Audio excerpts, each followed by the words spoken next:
Arjun, thank you so much for taking the time to chat today. Really appreciate it. I know, as I was mentioning to you, you were so helpful and influential when I got back to the Bay Area for the second time a couple years ago. Yeah. You remember I was doing Angel Pad and trying to dive Yeah. in to the B2B sales tech space, and just really appreciate your mentorship and your guidance. So thank you so much and welcome to the show. Oh, thank you so much for having me. It's a pleasure. And yeah, super excited to reconnect on here. Well, real quick, because you have been a longtime founder, CEO, wanted to dive into Mhm. your journey and maybe we can touch on a little bit about what you're doing now to help Mhm. organizations, founders, and startups. Yeah, absolutely. Yeah, just a bit of very brief background. So I got started my career in investment banking, focused on technology, M&A, and IPO. Then a couple years at Yahoo, and then I started my first company called Retargeter in the online advertising space, and that was a kind of classic hypergrowth venture, story. And so we grew pretty quickly. We were selling retargeting and other kind of digital marketing and third party targeted kind of display advertising to a whole host of folks, everybody from Fortune 500 companies all the way to what at the time were small companies like Uber and Twilio. This was kind of early days of SERP in San Francisco, so it was a fun time to be building and starting a company. And then we sold that in 2015. Had another kind of short stint as a late co-founder to a company, and then was a partner at 500 startups. So I was actively investing in what at the time was kind of hundreds of companies a year, and we ran the accelerator, and they're kind of really digging in with companies on their go-to-market strategy and helping them, in the early days, kind of getting the foundation right so that they could really set themselves up for scale. And that was a blast. We got to work with a lot of companies at the same time and help them through those challenges across a wide variety of industries. And since then, spent a little time at Expa, and have now been kind of doing more kind of coaching, advisory work, supporting a lot of go to market, but also executive coaching and strategy and fundraising and all the things to really help and support CEOs. So that's where I've been spending a lot of time. Also, from time to time, we'll help some venture funds and some LPs as well. But I'd say probably 40 to 50% of my time is spent with founders and CEOs, digging in on all things. But GTM, of course, is a very important aspect of where I spend my time. Yeah. Certainly. Question. Mhm. Some are saying that that period, like 2010, Mhm. 2011, 12, I mean, we met in 2011. I Mhm. Yeah. remember, because Mhm. I was doing, of course, Angel Pad, and it seemed like there was some energy in the city. And I had just frankly moved to the Bay Area from New York City at that Yep. time, and people were sort of talking about that being the explosion of the startup, particularly B2B SaaS in San Yes. Francisco. And before Mhm. that, it had been always in the Bay Area, down in the valley, or Yeah. down in the peninsula, and that sort of thing. Mhm. Would you say that that was a special time? And the reason why I'm asking too is, like, I just saw a Yep. lot of startups, founders with pitch Mhm. decks and like half baked MVPs, sometimes Yeah. not even a line of code, raising money. Yeah. And I remember sitting there, and I was very much like a sales entrepreneur Mhm. kind of guy, right? I had been an inside sales rep in the past at B2B Right. SaaS companies, as you know. And so for me sitting there going, there's no one on this founding team, as I'm in these incubators, who has a Right. clue about sales or go to market, but they're Mhm. raising at that time $1 million, $2 million, seeds Yeah. and so on. And I there's very few of those startups that actually ever made it out of the gate, right? So would you Mhm. Mhm. say that that was some sort of special time? Are we no Yeah. longer in that sort of, let's just say, energy? Sure. Yeah, I think that was kind of early days of the kind of zero interest rate, or beginnings of kind of moving towards that zero interest rate period of time. And so I think there was just generally a lot of excitement. And I think there were companies. This was also a moment in time where product, CEOs were becoming the rage, and Andreessen Horowitz had kind of just gotten started around that time. And so this kind of obsession with the product, CEO was in full force, which is a great thing. I don't think that's a bad thing. I think obviously it has to be coupled with great GTM or nothing works. So I think this was a very unique moment in time, kind of, markets opening up, a lot of interest in venture, this kind of, focus on product, focus CEO was kind of just that mimetic was in the market at that time. So there was a lot of unique factors that I think allowed for that to be that, time where that was happening. And in a weird way, I think that happened again in kind of, 2020, 2021. And now we're kind of on the back end of it. We're probably, closer to 2008, 2009, when it just required coming into or out of a, let's just call it rough financial time, not to put any labels on it. But I think now we're in that moment where extreme focus on and discipline around GTM is absolutely necessary. And you can't just raise another round because the product's good and, people generally like the long-term vision. Maybe there's an exception here or there in AI, but generally, you've got to be incredibly disciplined around your data, around, your sales enablement, around all the elements that ensure that you're going to have a successful go-to-market strategy, and particularly, in this market environment. So I think in some weird ways, these things are so cyclical, but we're now back in a moment where it not only does it matter, it matters a lot in this market environment. So, yeah. I remember the founders of Postmates spun out of AngelPad, and Bastian, who was their CEO for a while, he was doing something in the consumer space called Curated By. And that thing didn't quite work out. And his other co-founders, they were doing some other thing. I forgot the name. They met through AngelPad. And I remember Bastian telling me, hey, I'm seeing what Uber's been able to do with like geolocation and the mobile app. He's like, I think that there could be something there around couriers, right? And those sort of things. You remember he had the bicycles everywhere and all that. Absolutely. And but this was really users. So you remember, he came to me and he goes, I just sat down with Naval, at the time, what was it, Venture Hacks or whatever, before AngelList. And he's like, he showed him the prototype and immediately Naval was like, I want in, right? So it was one of those situations. He ended up figuring it out because Bastian is, I think, just a complete anomaly. He's an amazing founder. But, right? I mean, just ruthless, right? Just relentless, I should say. And figured it out, but so many didn't. From a go-to-market perspective, and let's just talk a little bit about like B2B SaaS right now, because I don't know where I net, at least at the moment, in terms of the state of SaaS, because like I was talking to my buddy Mark Roberge, who was early at HubSpot and wrote a couple of books and stuff. He's like, dude, I don't know like how much you build for the future, but at the same time still build interfaces that people are like used to, just with the idea that the interface might be completely obsolete in 3 to 5 years, right? Like because of AI, which in many cases is kind of like, it should be, right? Like, why would a salesperson ever want to put data into a database through an interface? I mean, there's a million reasons why from the CRM, use case. But from a go-to-market perspective right now, how do you sort of approach this, given the uncertainty around things like what I just alluded to, which is like, we're going to have to build for today, but also keep a foot into the future and still get customers at the same time at the speed that things are evolving. Totally.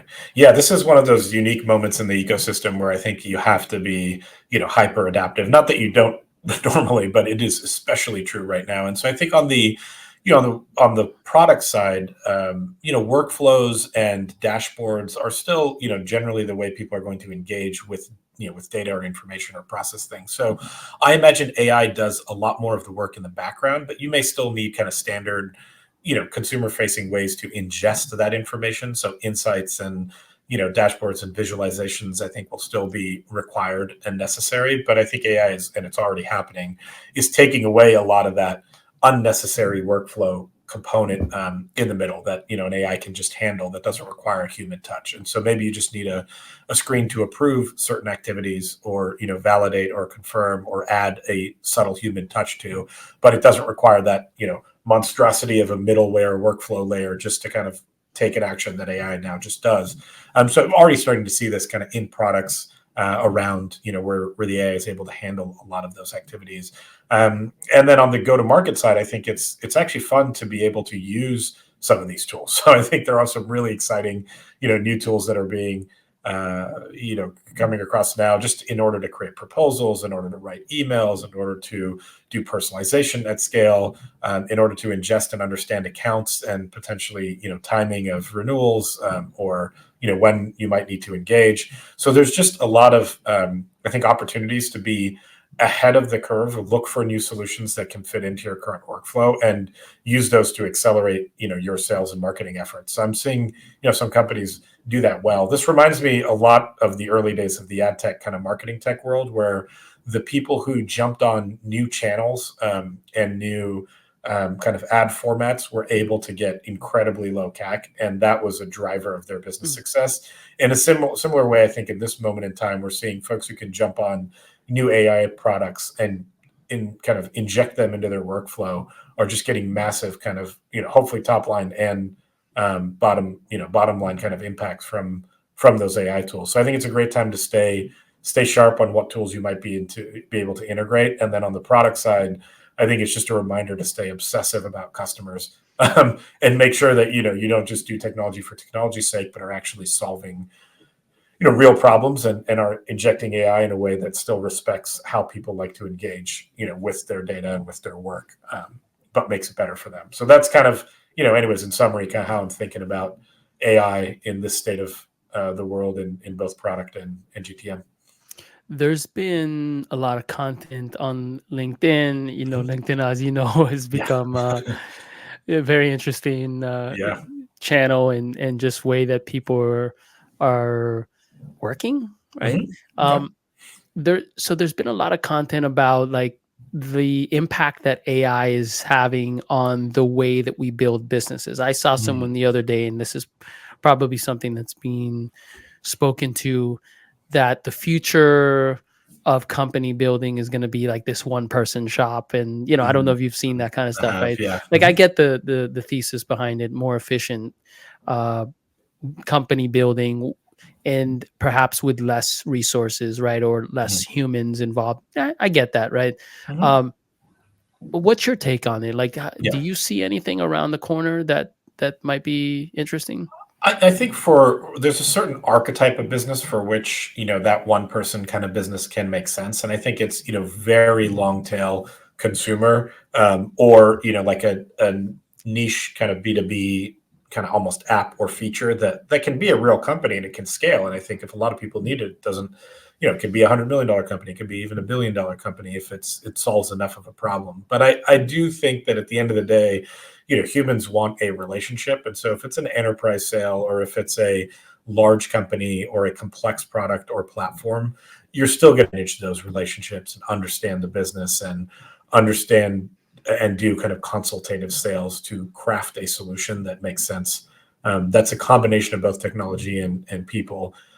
So yeah, while I think AI is going to open up new spots in the market for these sort of single person or highly efficient companies, those companies will fit into a certain archetype, and there's still going to be a whole other universe of businesses that are just going to require people for a wide variety of reasons. And then I think in another world, hopefully it actually frees up more time so that people can connect with others in a more meaningful way. So maybe hospitality, or other places where you can build a genuine human relationship over time. Those things will grow because a lot of the manual work gets removed from the system, whether it's hospitality or restaurants or travel or other places where now you have an opportunity to create an even better experience because each person can be more focused on the folks that are coming through, the customers that are coming through. So that's for now, that's kind of how I'm seeing the world. And yeah, excited. This thing, as we know, it changes very, very quickly. So Yeah. got to stay on top of it and watch it closely, because who knows what will happen in 3 to 5 years.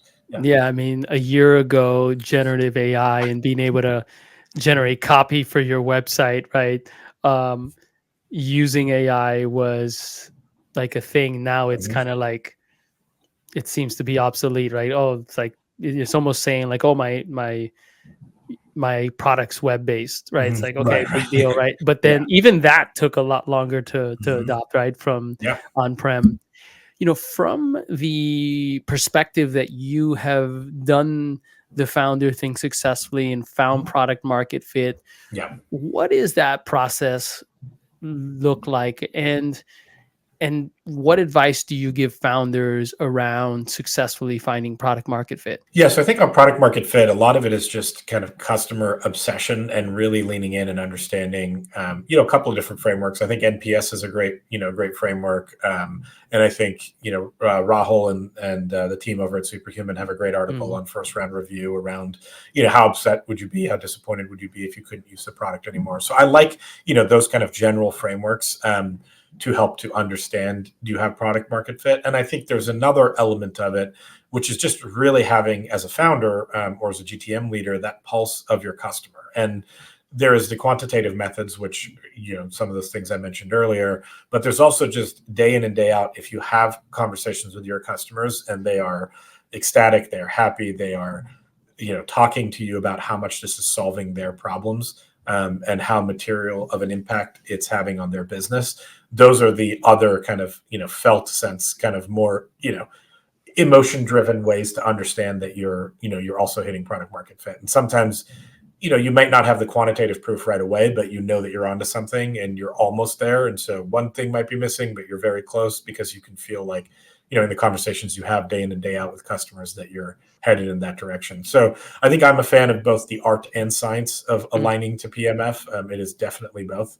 And I think you have to have a data driven approach. So you can't just totally feel your way into it, but I think you've got to be open to both methodologies and use them together to figure it out.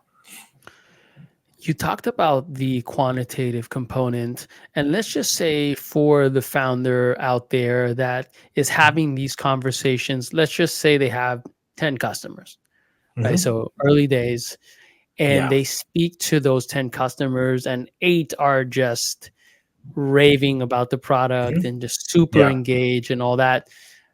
But they have 10 customers, right? And they Yeah. need to Right. be at 500 to Sure. 1,000, right? Yeah. So I think those founders, and I've been in that situation plenty of times. I mean, there's Mm-hmm. elements of that I've heard from other founders in other words. What Yeah. advice would you give them when they're saying, Arjun, I'm having these conversations qualitatively. Mm-hmm. They're like super passionate and emotional, excited. They are also using Yeah. the product, like, Mm-hmm. so there is a quantitative component to it. Yeah. They're paying for it, etc. But my market share is a rounding error, and Yeah. so Yeah. Sure. I am suffering here. Yeah, you know what I mean. Yeah. Yeah. Totally. No, totally get it. So I think with those eight that are working, I think it's really unpacking what is the ICP and if there's any similarities or um, maybe differences between those folks. In an ideal world, maybe they, fit into three different buckets or two different buckets, and those customers are very clear. Hey, they fit this profile. And I would look at every piece of data around who they are, size of company, industry, where they are, the profile, the culture of the company. I mean, really ingest both, hard data and soft data around who those eight companies are and understand why they love it and what impact it's having.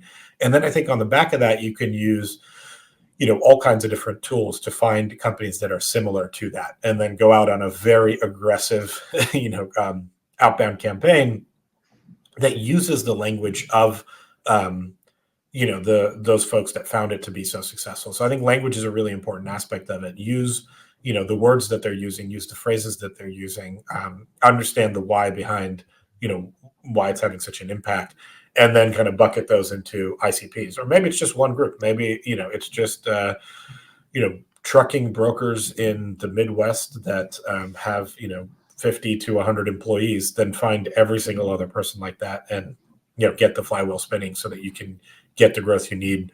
Um, And then on the back of that, start testing, other verticals as well. If it's just that one, great, get more of it so you can survive as a company and thrive and grow. But also then start to explore, what other ICPs might work. And of the other two out of the 10, maybe there's a lesson to be learned. Maybe one thing is just a little bit off, but it would work. And that might open up a whole new kind of subsegment of the world to go after. So I think that's how I would approach that situation. And, good thing is early days. So, a lot, if it's working well for 8, that's better than most people ever get. So you're already starting with a great foundation. Awesome. Well, let's dive into kind of the final topic I wanted to dive Mhm. into your Yeah. insights around is being a CEO is probably the hardest job on the planet for a variety of reasons. Stuff. But I Yeah. remember doing a documentary series years ago that I always speak to and remember because I sat down with CEOs at high growth SaaS companies, Mhm. and each of them had a way of managing the CEO experience in a pretty Mhm. unique way that didn't have anything to do with tactical day-to-day stuff. It was more of their like spiritual or Mhm. emotional, sort of Yeah. management. And I find that I've said this before, but I remember sitting down with the president of a very large cable network Mhm. years ago when I was in college. And I was like, man, I look up to you. This is so awesome. Like, I knew it was a brand that everyone knew. And he looked Mhm. at me and he says, being at the top is a very lonely road. He's like, I can't, on one side, I actually can't be as honest and as empathetic as I want to be because it could be disruptive on the other side Yeah. if I am too disconnected, people think certain things about me, Mhm. etc. It's like it's a very Right. lonely Right. road, and his wife was his confidant, right, Mhm. at the end of the day, Yeah. right? Right. Yeah. And that said, I know that we have most folks who listen to the show are, B2B startups and early stage, not big public companies. But I think there are Mhm. some kind of concepts there that this individual told me that do apply to Mhm. the CEO experience in general. What Yeah. tips would you give CEOs out there around succeeding and building a sustainable career as Mhm. that CEO? Yeah. Yeah, I think so much of it comes down to kind of energy management, and there's a lot of different archetypes or types of energy. There's obviously your physical energy, your emotional, your mental, and also your spiritual. And so I think finding ways to make sure that you are being incredibly thoughtful of those archetypes, those types of energy, and understanding yourself well enough to know, where and how those energies get rejuvenated or depleted. And I think that's really important. And so that's like almost like the first principle, kind of base case level as a human being who is a CEO. You have to be so aware of your energy levels. Of course, this applies to anyone, but especially in that role with that responsibility and the stress and all of that, you have to be really thoughtful about your calendar, make sure you've got the right blocks and spaces. You have to create, spaces to, re-energize yourself in a meaningful way across all those vectors. And then, the social aspect of it is critical. And so engaging with other humans is basically your full-time job, and whether it's your team internally, whether it's externally, customers, investors, partners.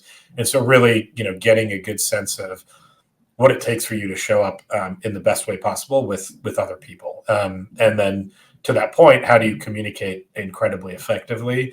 Again, both kind of your words and what you're trying to actually share, but also the emotion, the passion, the vision that has to come across equally as well. And so in some cases that's even more important. But being aware of those aspects, and continuing to work on them, their skills, right? The ability to communicate effectively and clearly, showcase a vision, think through strategy, influence, or in the cases of an early stage CEO, literally build, the product.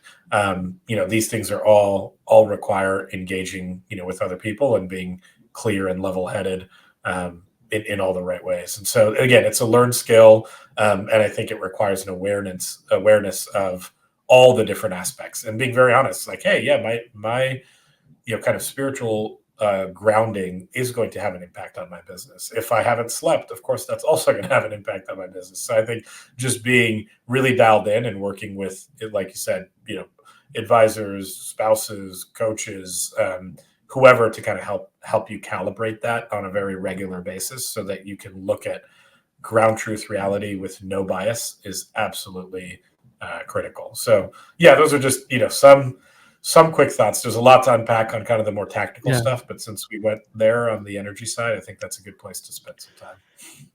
Yeah, I mean, I think that at least in my experience and what I've been observing over the last couple years, remote work has been something that the tech Mm-hmm. industry has sort of had more prevalent than other industries. I think perhaps just Yeah. given that we worked online, right? And Right. so it's a lot more feasible Yeah. logistically.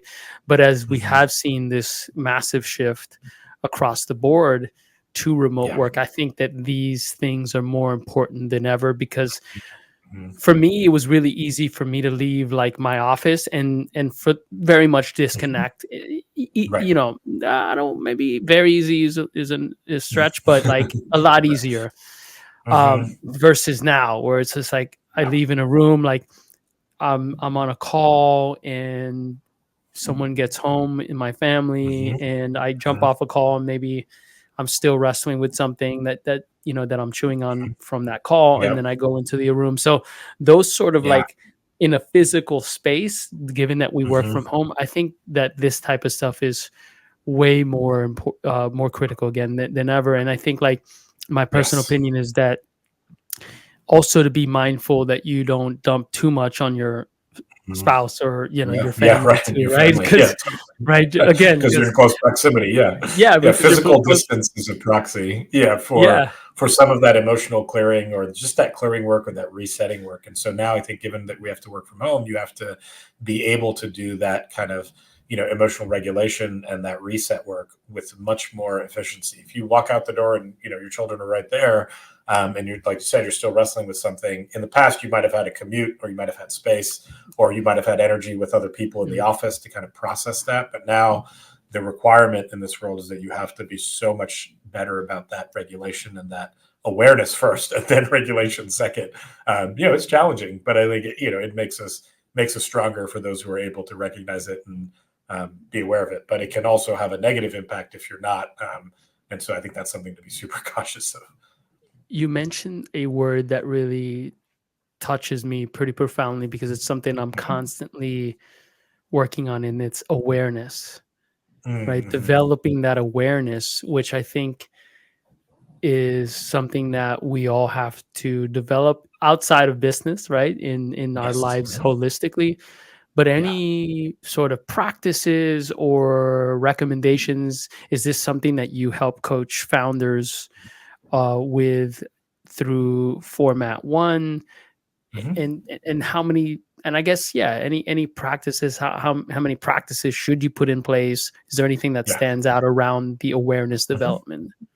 Yeah, it is a very personal thing, and so I think it requires, yeah, a lot of support to unpack that for someone, and understand, what are the things that take you out of awareness and why, and then how do you bring yourself back? And there are things that apply to all humans, but it is also deeply personal. So I think having someone there to support you through that journey and talk you through that, and then also practice it and hold you accountable when and where appropriate, is critical. And yeah, that's something I've helped many, many founders with, and hope to continue to do for a long time. So, yeah, I think it is a very deeply personal thing, but I think there are ways to just, set subtle reminders, or create space for yourself, or just, calendar appropriately so you can go out for a walk. I mean, whatever it might be, there are ways to get better at it. And it's practice skill. Absolutely. Right. There are ways that you can learn to get better at it every single day. So it's not that it's something you're just born with and you have. It's definitely something you can learn and get better at. And it has an incredible impact on your life, on your company, on your coworkers, everything. So, yeah, it's Awesome. worth doing. Yeah. Awesome. Arjun, thank you so much for taking the time to share My your pleasure. wisdom and just talk shop. If folks wanted to learn more about Mhm. Format One, or Yeah. maybe connect with you Yeah. to follow your content, what are the best channels or URLs to reach you? Yeah, I'm pretty active on LinkedIn, so it's a great place to find me, and then Twitter as well. It's Arjun D Arora, and then format1.io is the website. So there's a lot of great content on there as well. Awesome. Well, have a wonderful day and thanks so much. Thank you.